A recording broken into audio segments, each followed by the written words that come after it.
Hello guys, welcome to my channel. আমরা আজ দেখছি রেল লাইনে কীভাবে ইআরসি অর্থাৎ প্যান্ডেল ক্লিপ গ্রিজিং করতে হয়। রেল লাইনে প্যান্ডেল ক্লিপ গ্রিজিং একটি গুরুত্বপূর্ণ ভূমিকা পালন করে, কারণ ট্র্যাক রক্ষণাবেক্ষণের জন্য আমাদের প্যান্ডেল ক্লিপগুলোকেও যাতে ইজিভাবে খোলা এবং লাগানো যায় তার জন্য এইভাবে গ্রিজিং করে রাখতে হয়। তো দেখতে পাচ্ছি ওই যে বড়ো হাতুড়ি অর্থাৎ ঘনম্যান কী করছে না, প্যান্ডেল গ্লিজ খুলছে পুরা, যেগুলো গ্রিজিং হয়নি এবং যেগুলো গ্রিজিং হয়ে গেছে সেগুলো পুনরায় লাগিয়ে দিচ্ছে।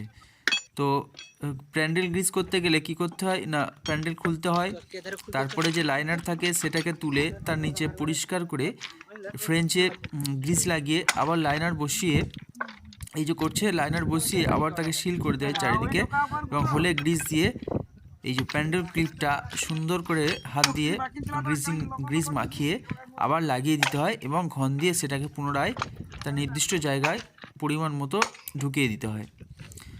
তো দেখতেই পাচ্ছেন কন্ট্রাক্টর দাদারা রেলের গ্রিজিং করছেন প্যান্ডেল ক্লিপ।